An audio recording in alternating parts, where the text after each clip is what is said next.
Hey guys, in this video we're going to take a look at how you can change the duration of time to wait until the call is auto answered on the iPhone 13 series.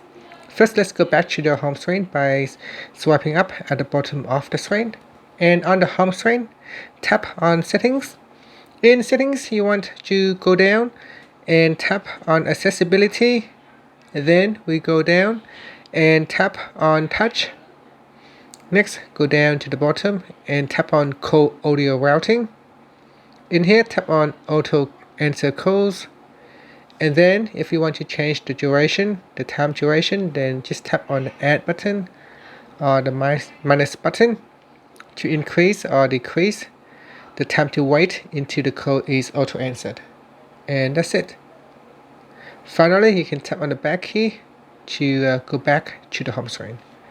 Thank you for watching this video. Please subscribe to my channel for more videos.